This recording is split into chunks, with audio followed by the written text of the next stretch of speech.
Hey there, it's Chicken Little Carnivore, because I eat very little chicken. Carnivore talk today. I've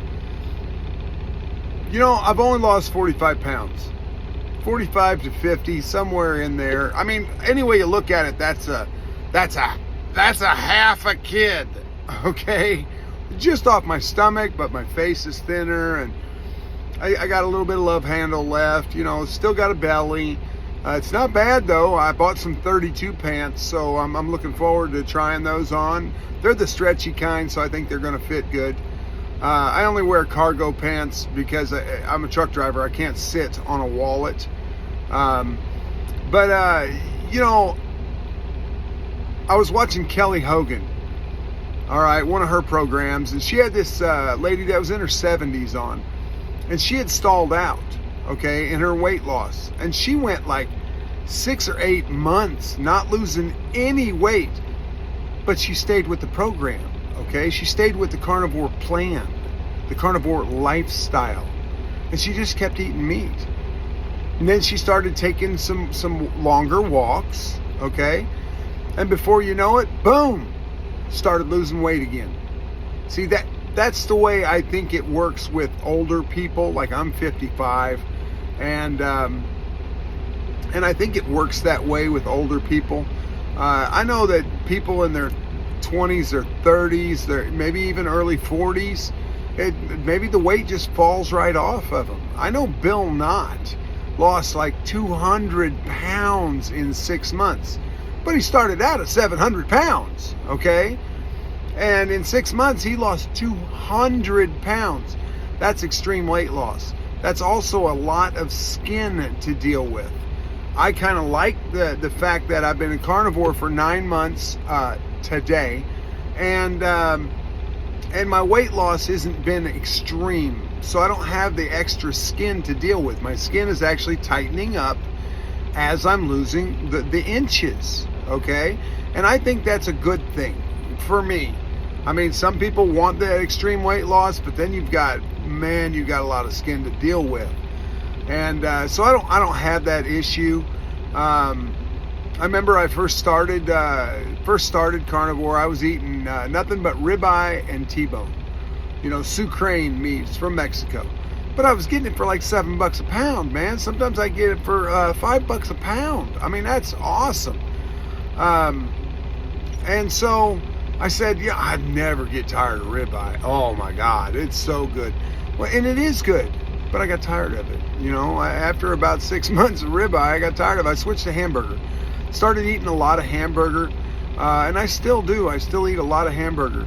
But I switch back and forth now between ribeye and hamburger, so I don't get tired of just one thing. My meals at night consist of 1 pound of meat, a Polish sausage of my choice, a bratwurst of my choice, and some cottage cheese. That's it. That's what I eat every single night. And then, by the way, it always tastes amazing. And then I'll bring a pound of meat to work with me, and I'll eat maybe half, maybe 3/4. I almost never finish it, and I take the rest home to the puppy. All right. So I've heard it said, let's talk about recovery time. Okay. Dr. Anthony Chafee, he mentions recovery time. Like when you work out really hard and really heavy and you are really sore, you're not sore for as long. Maybe a day, 2 days at the most, you're a little sore. I don't really work out, but I do work. Okay, and I have a big heavy bar that I wield every day at my job.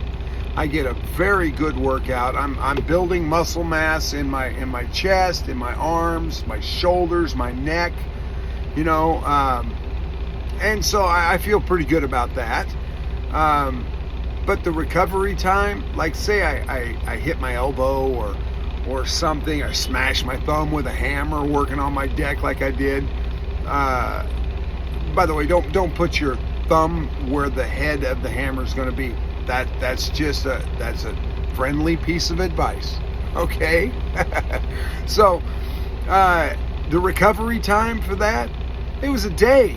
It wasn't even a day. I mean, a couple hours that it quit hurting, and the next day it turned black and blue, but it didn't hurt anymore.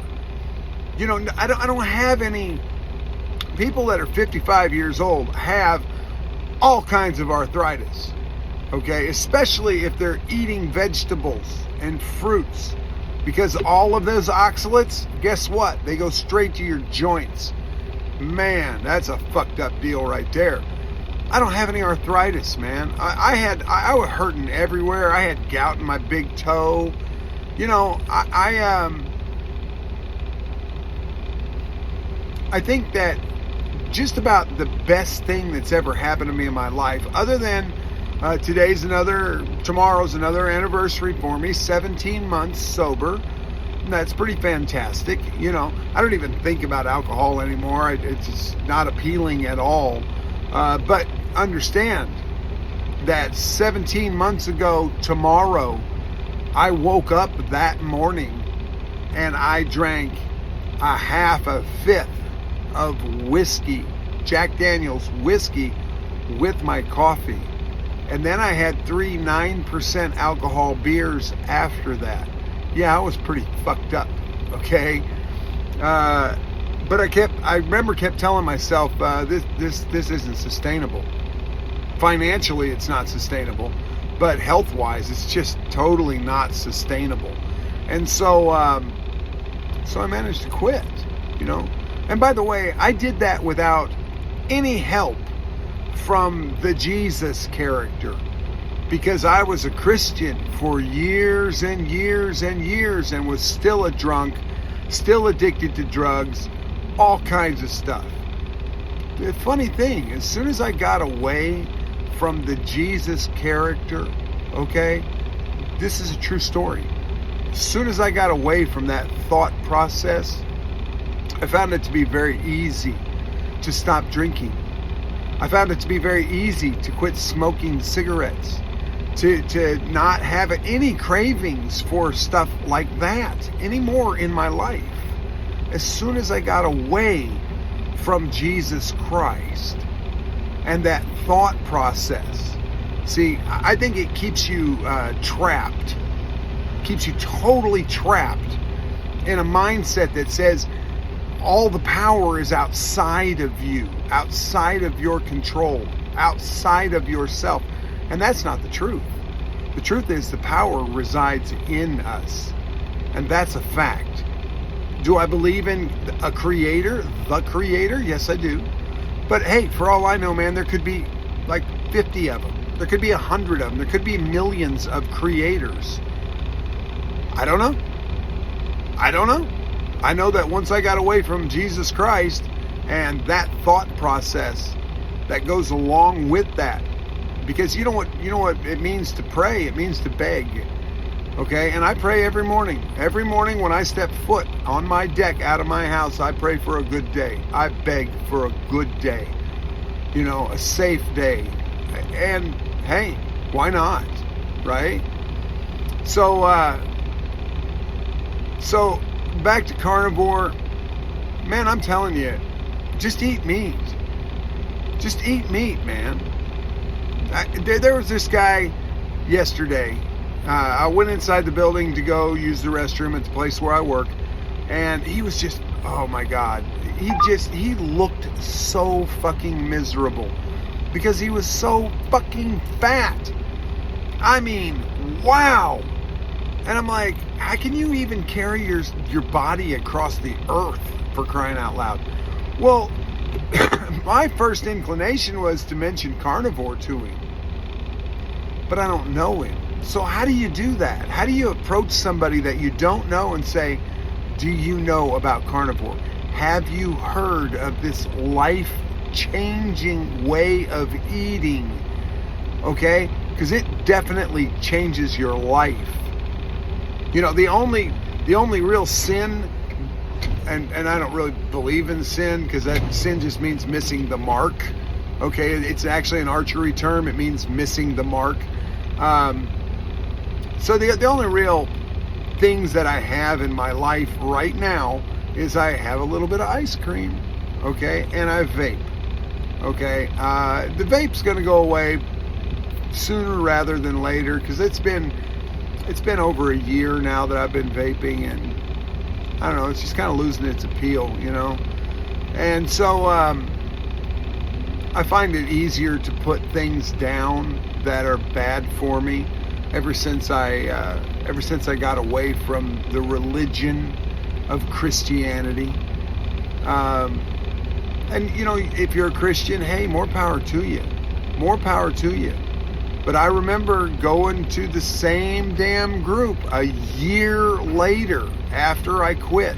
It's called Celebrate Recovery at this Pentecostal church in this little small one-horse town. And it might be a two-horse town, but I think it's like a one-horse town. And the same guys in the same group a year later with the exact same problems. And I'm like, where's your Jesus at? You say you have faith in Jesus Christ. I see you down at the front of the church with your hands in the air. You're kneeling, you're praying, you're bouncing around and you're screaming hallelujah and praise Jesus. And then you're coming up into this fucking room and you're talking about the same goddamn problems you had a year ago. Kiss my fucking ass. Okay, there's no power. There's no power in the faith in something that doesn't even exist. And I think that's the big problem with the church. I think that's why the church is losing members left and right, and has been for a very long time. People are waking up. They're starting to see that what they're worshiping, it doesn't even exist. There's no power. I got off onto a rant there, didn't I? All right, this is Chicken Little. I'm out. Oh, wait, one more thing. Just eat meat, man. Just eat meat, man. It's Chicken Little. I'm out.